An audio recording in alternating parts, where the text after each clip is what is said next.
कल हम लोग पढ़े थे विशेषण और उसके दो भेद पढ़े थे। आज हम दो भेद और पढ़ेंगे। क्या? संख्यावाचक और सर्वनामवाचक। आई थिंक सभी बच्चों ने विशेषण के बारे में समझ गए थे। समझे थे?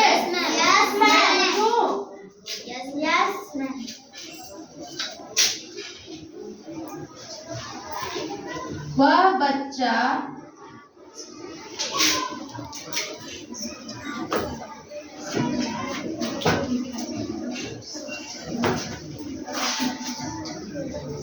बताइए इसमें विशेषण क्या है?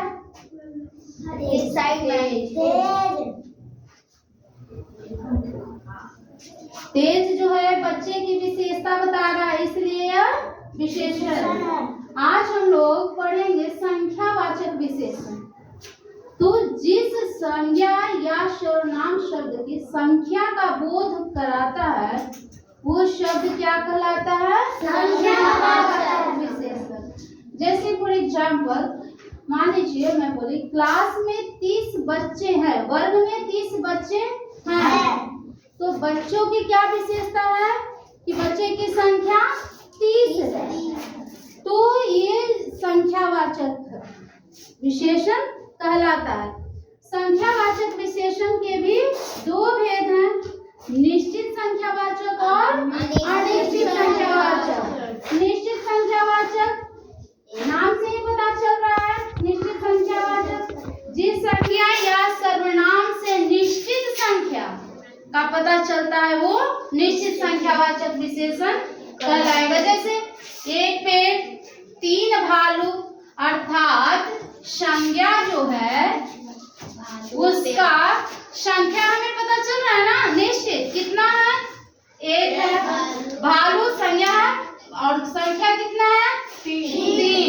तो ये निश्चित संख्यावाचक विशेषण। बट अनिश्चित संख्यावाचक विशेषण क्या है कि जिसमें हमें संख्या का पता नहीं रहता है, विशेषता तो है बट उसकी संख्या हमें एग्जैक्ट नहीं पता है कि कितना है। तो जैसे कुछ बच्चे हमें ये पता हुआ कितने बच्चे हैं, नहीं, बहुत गायें ये हमें पता है, गाय तो है बट कितना है नहीं पता है।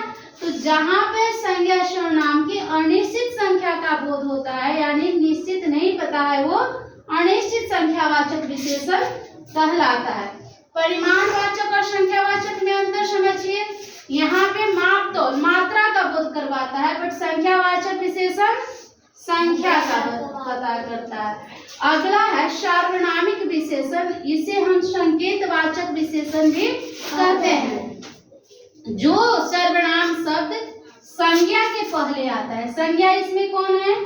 लड़का और तो और यह वह तो सर्वनाम है, बट कहाँ आया?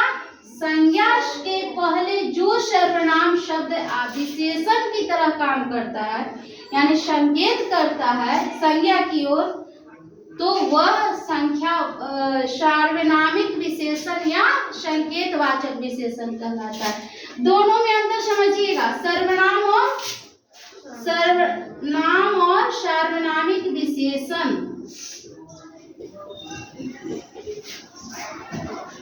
देखिए सर्वनाम क्या करता है?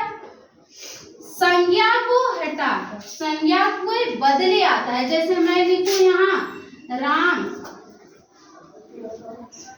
अच्छा लड़का है, और सर्वनाम कैसे बनेगा?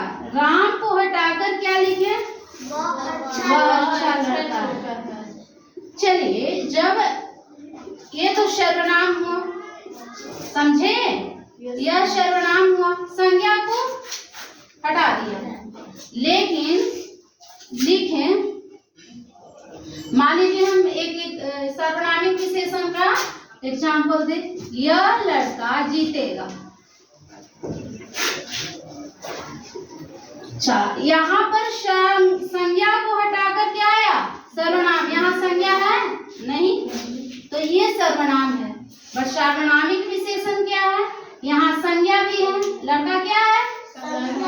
और संज्ञा के पहले क्या आया? ध्यान देंगे आप लोग, यहाँ पे संज्ञा नहीं है, यहाँ संज्ञा के पहले सर्वनाम है, यानी कि संज्ञा भी है।